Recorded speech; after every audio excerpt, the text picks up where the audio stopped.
उपस्थित धर्म प्रेमी, श्रद्धावान, जिज्ञासु भाइयों तथा सुशील बहनों, इन दिनों हम लोग पंच समवाय की चर्चा कर रहे हैं। 5 बातें मिलती है तब एक सफलता हासिल होती है। किसी भी काम के लिए 5 बातों की बहुत ज़रूरी होती है।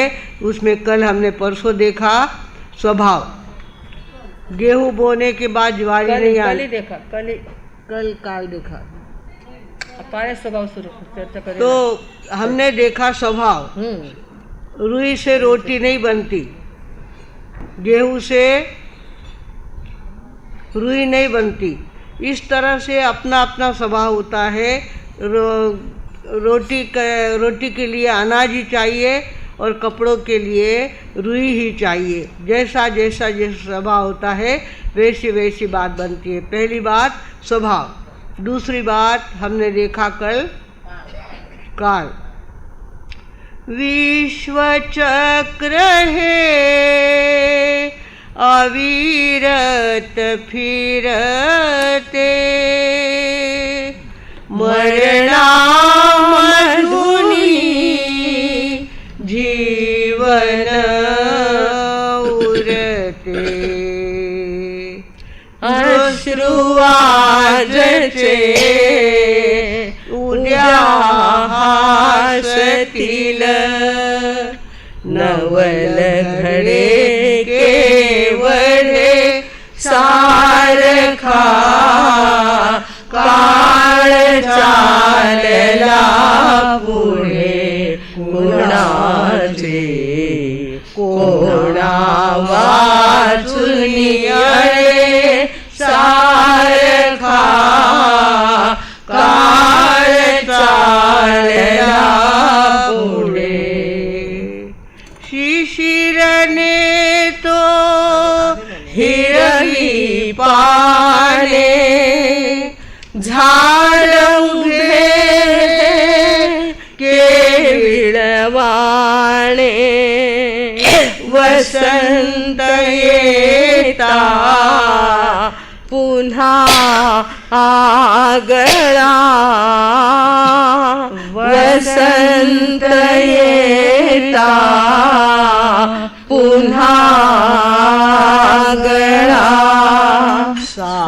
साजतयावर चढे सारखा, काळ चालला पुढे कुणाचे, कोणा वाचुनी अळे सारखा, काळ चालला पुढे, श्रेष्ठ वीर नर इथे नांदले, रामकृष्ण हे आले गेले, जग हे अडले त्यांच्यासाठी, जग हे अडले त्यांच्यासाठी, असे न केव्हा घडे सारखा, काळ चालला पुढे कुणाचे, कोणा वाचुनी अळे सारखा, काळ चालला पुढे, ग्रीष्म टाकीतो जाळुनी धरती, मुके जलाशय मनी तगमगती, मेघ ओतीतो त्यांच्यावरती, मेघ ओतीतो त्यांच्यावरती, फिरुनी अमृत सळे सारखा, काळ चालला पुढे कुणाचे, कोणा वाचुनी अडे सारखा काळ चालला पुढे मरणारा तो जगास मुकतो त्याच्या मागे कुणी न जातो दुःख उरीचे कवटाळून ते दुःख उरीचे कवटाळून ते नित्य कुणी काळे सारखा काळ चालला पुढे कोणाचे कोणा वाचुनी अडे सारखा काळ चालला पुढे सारखा काळ चालला पुढे. भाग्यवंतांनो, कोणत्याही कार्यक्रमाच्या सिद्धीसाठी काळाची पण खूप गरज असते. हिरवे हिरवे कच्चे फळ असतात, त्याला काळ मिळतो तेव्हा ते पिवळे होतात, गोड होतात आणि रसाळ होतात. किसके कारण से होता है? काल उनको मिलता है तब वो जाकर के मीठे फल बनते हैं. भागवानों, इस तरह से हमको लगता है इतने व्याख्यान सुनते हैं, इतना सत्संग करते हैं, हमको अंतर से जाग क्यों नहीं आती? जिसका उसका समय निश्चित होता है. जब समय आएगा तब ऐसी अंदर से जाग आएगी कि सारी बातें 2 नंबर पे जाएगी और अपने आत्मा का फायदा 1 नंबर पर हमें लगने लगेगा. उसको भी समय लगता है. समय आता है तब बात बनती है. भागवानों, होली आती है, होली के दिन में अलग ढंग का वातावरण होता है, दिवाली के दिनों में अलग वातावरण तैयार हो जाता है, पर्युषण पर्व आता है तो और बातें बन जाती है. और नवरात्रि आने वाली है तो देखो, लोगों को अभी से लगता है पहली माला कब आने वाली है, पहला दिन कब है नवरात्रि का, दशहरा कब आएगा. इस तरह से हमारे काल का प्रभाव दिनों पे होता है और काल के अनुसार बातें बनती है. इसके लिए 5 समवाय के अंदर पहला स्वभाव है और दूसरा कौन सा है? काल है. तीसरा समवाय हमारा है कर्म. कौन सा है? कर्म. ज्याचे जसे कर्म असतील, जैसे ज्याचे कर्म तैसे फळ देतो रे ईश्वर. जैसे ज्याचे कर्म तैसे फळ देतो रे ईश्वर. बीज छोटा होता है पर पेड़ कितना बड़ा हो जाता है. ऐसे कर्म छोटा होता है पर उसका फल जब मिलता है ब्याज सहित तो इतना बड़ा फल हमको भुगतना पड़ता है. हमको लगता है मैंने तो कुछ किया नहीं, मेरे नसीब में ये क्यों आया. भागवानों, बिना मतलब कुछ नहीं आता. ज्ञानावरणी कर्म आपके ऊपर चढ़ा हुआ होगा तो आँख होते हुए भी आपको अंधा होना पड़ेगा, कान होते हुए भी आपको बहरा होना पड़ेगा. क्योंकि ज्ञानावरणी कर्म आपने कई बांधे हैं, कई किताबों की आशाधना की है, कई ज्ञानी की आशाधना की है, कई ज्ञान की आशाधना की है और जिस कारण से आपके ऊपर कर्म चढ़ गए हैं और वे कर्म आपको भुगते बिना छुटकारा नहीं होता. भागवानों, मन से, वचन से और काया से, तीनों के द्वारा जो हम कर्म करते हैं उसके फल हमको भुगतने ही पड़ते हैं. एक ब्रह्मचारी व्यक्ति तीर्थ यात्रा के निकला, पैदल तीर्थ यात्रा के लिए निकला और एक मंदिर था, मंदिर का बहुत बड़ा प्रांगण था. वह उसने सोचा आज के दिन यहाँ विश्रांति करेंगे, कल फिर से चलना चालू कर देंगे. वो वहाँ पे सोया. रात को घूमते घामते पति पत्नी वहाँ पे आए. पति पत्नी आए और उन्होंने ब्रह्मचारी को देखा तो उन्होंने कहा, आप हमारे गांव के मेहमान लगते हो. सुनाई दे रहा है ना बराबर आपको? तो आप हमारे गांव के मेहमान लगते हो, आज तो आपको हमारे घर भोजन के लिए आना ही पड़ेगा। उसने सोचा ठीक है, यहाँ नहीं किया वहाँ जाके करेंगे, क्या फ़र्क पड़ता है, आग्रह है तो चलो जाते हैं। उसने होकारा दे दिया और भोजन के लिए वहाँ पे गया। वो भोजन होने के बाद वहाँ की सौभाग्यवती ने कहा, अब यहाँ भोजन किया है, इतना बड़ा प्रांगण है, यहीं पे सो जाओ, क्यों मंदिर में जाते हो, यहीं पे सो जाओ। तो उसने सोचा नहीं तो यहाँ सोए तो क्या, वहाँ सोए तो क्या, कोई फर्क पड़ने वाला नहीं है, इसके लिए वो वही सो गया। आधी रात को वो बाई उनके पास आई। आधी रात को वो बाई उनके पास आई और कहने लगी, मुझे स्वीकार करो, मुझे स्वीकार करो। उसने कहा, अरे भाई मैं तो ब्रह्मचारी हूँ, मैं तपस्वी हूँ, मैं पैदल चलता हूँ, गाड़ी भी यात्रा के लिए उपयोग में नहीं लेता हूँ, और तुम ये क्या बात कर रही हो, और तुम्हारे पति तो घर में सोया हुआ है और तुम मेरे पास कैसे आई। उसने कहा ठीक बात है। वो अंदर गई और काम करके आ गई। उसने कहा, मेरे पति की हत्या मैंने कर दी है, पति को मार डाला है, अब आप ही मेरे रक्षक हैं, आपको मेरे साथ रहना पड़ेगा, आपको मेरा साथ देना पड़ेगा। अब वो तो और घबराया, अरे बाप रे, इतनी डेंजर बाई है, अपने पति को मार के आ गई और मुझे कहती है कि मेरा साथ दो, मैं कैसे साथ दे सकता हूँ। उसने बहुत ज़्यादा मना किया, भाई मैं ब्रह्मचारी हूँ, इन कामों में मैं पड़ता नहीं हूँ और आप मेरा पीछा छोड़ दे। उसने देखा ये हाथ में तो आता नहीं है, इस तरह उसने क्या किया, अपने कपड़े खुद ही फाड़ डाले और ज़ोर ज़ोर से चिल्लाने लग गई, देखो मेरे घर मेहमान आया था, उसने मेरे पति को मार डाला और मेरे इज्जत लेने के पीछे पड़ा है, देखो मेरे कपड़े कैसे फाड़ गए हैं। और वो बेचारा और ज़्यादा घबराया।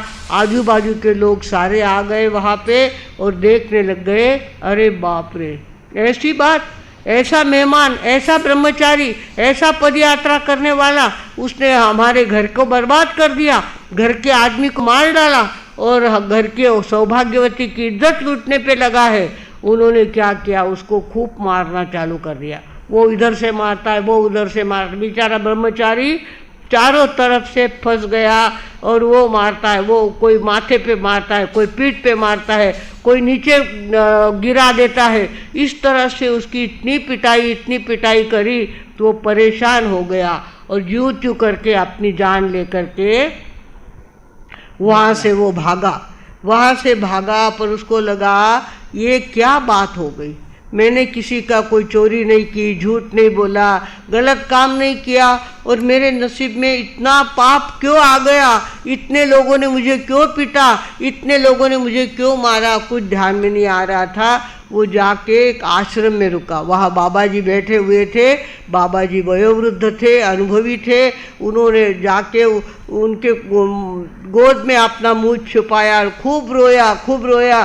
कहने लगा, आज मुझे बिना मतलब की शिक्षा मिली। बाबा जी ने कहा, बिना मतलब कुछ नहीं होता, बिना मतलब कुछ नहीं होता, तेरे कर्म है ये, तेरे कर्म ऐसे है कि तू गंगा के किनारे गंगा को अर्घ्य अर्पण कर रहा था और एक गाय आगे दौड़ती हुई आई और पीछे से कसाई आ रहा था।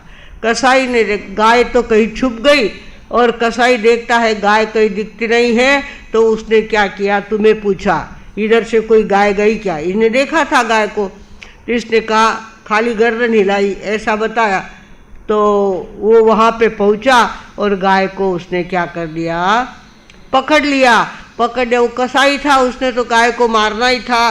देखते देखते उसने क्या कर दिया, उस गाय को मार डाला। वो कसाई आगे जाके कौन बना, इसका पति बना, इस बाई का कौन बना, पति बना। और उसके बाद वो बाई जो गाय जो थी वो पत्नी बनी। गाय कौन बनी, पत्नी बनी। और तुमने गर्दन हिलाई ना, तुमने पहले जन्म में गर्दन हिलाई थी, क्या जरूरत थी तुम्हें गर्दन हिलाने की, गाय की जान क्यों गई, तुमने गर्दन हिलाई इसके लिए गई। तुमने कुछ नहीं बोलते तो तुम्हारे कर्म नहीं बनते, तुमने वहाँ गर्दन हिला करके कर्म बांध लिए हैं और वो मार तुमको अभी खानी पड़ी है। तुमने गर्दन हिलाई, इसके लिए मार खानी पड़ती है। अब बेचारा चारों तरफ से परेशान हो गया कि इतनी सी गर्दन हिलाई मैंने। ज्ञानियों ने कहा है, करू नहीं कराऊ नहीं, करता ने भलो जानू नहीं। अनुमोदना भी मत करो, पाप की अनुमोदना भी मत करो।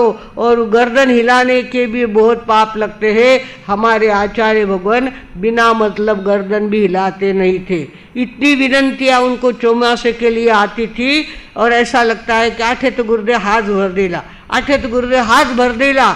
पर गुरुदेव तो अपनी गर्दन ऐसी सीधी रखते थे, कुछ नहीं बोलते थे। और बाद में गोचरी के समय सारा चिंतन करते थे।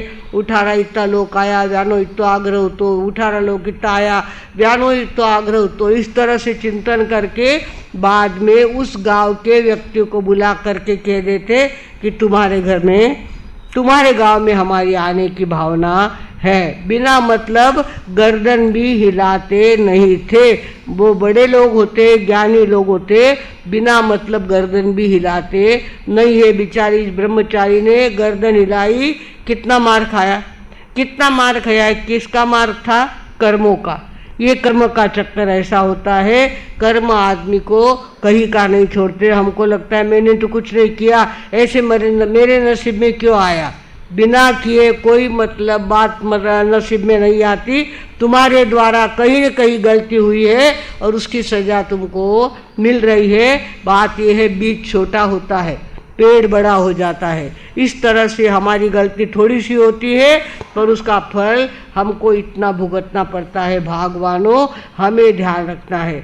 तीसरा हमारे पास में समवाय कौन सा है? पहला समवाय स्वभाव, दूसरा काल और तीसरा कर्म।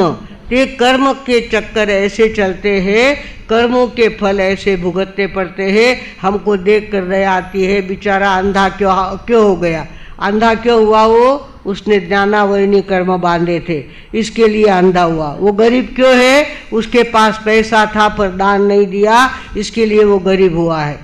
बिना मतलब यहाँ कुछ भी होता नहीं है, बिना कारण कुछ भी होता नहीं है। जो होता है उसके पीछे कारण होता है। जो जाता है उसकी आयु पूर्ण हो जाती है तब वो जाता है। हमको लगता है वे क्यों जल्दी गया अपना, वे जल्दी व्यारा आयुष्य उतो जिस समय जन्म लिया था उस समय उसका तय हो गया था ये आदमी इतने साल तक धरती पे रहने वाला है, इसके बाद इसकी मौत होने वाली है। ये तय होता है और तब जा कर के अपनी आयु जब पूर्ण होती है तो हम देख कुछ नहीं हुआ, खाली गर्दन हिलाई। उन्होंने पीछे देखने गए, पिंपल गांव में सुराना का घर है, वहाँ दीपू भाऊ थे।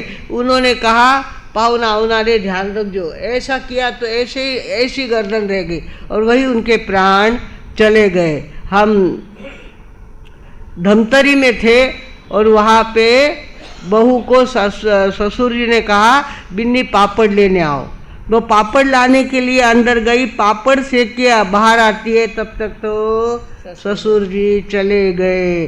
पापड़ भी खाया नहीं और कुछ हुआ नहीं और ससुर जी चले गए। जब आयु पूर्ण होती है तब कोई 2 मिनट के लिए भी रुकता नहीं है। भगवान महावीर को कहा था आगे भस्म ग्रह आने वाला है और आप खाली 2.5 मिनट अपने आयुष्य के बढ़ा लो।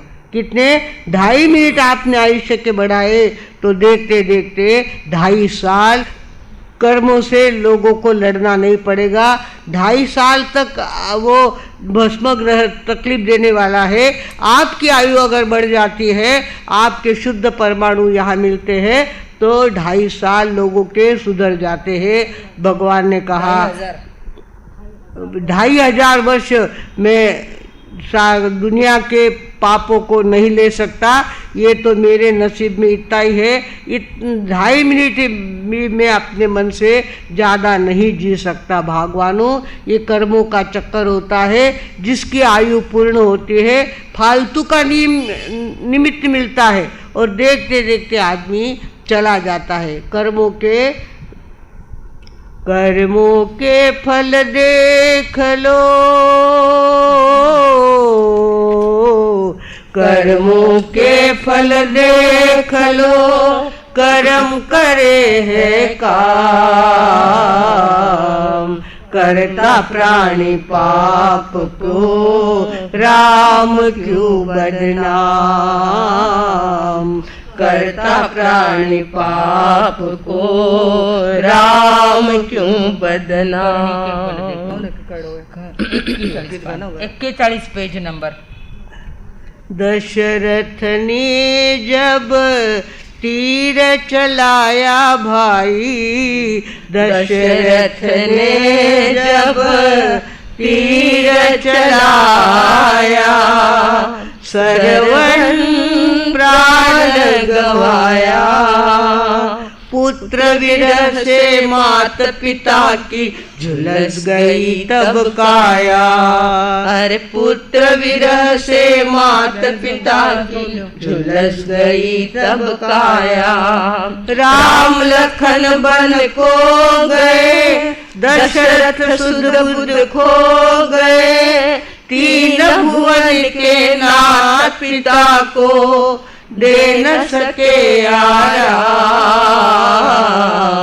करता प्राणी पाप को राम क्यों बदनाम, करता प्राणी पाप को राम क्यों बदनाम। करता प्राणी अपने पाप करता है और दोष किसको देता है? त्याला मंजूर नव्हतो. जो आवडतो सर्वांना तोची आवडे देवाला, असं म्हणून आपण आपल्या मनाचं समाधान करतो.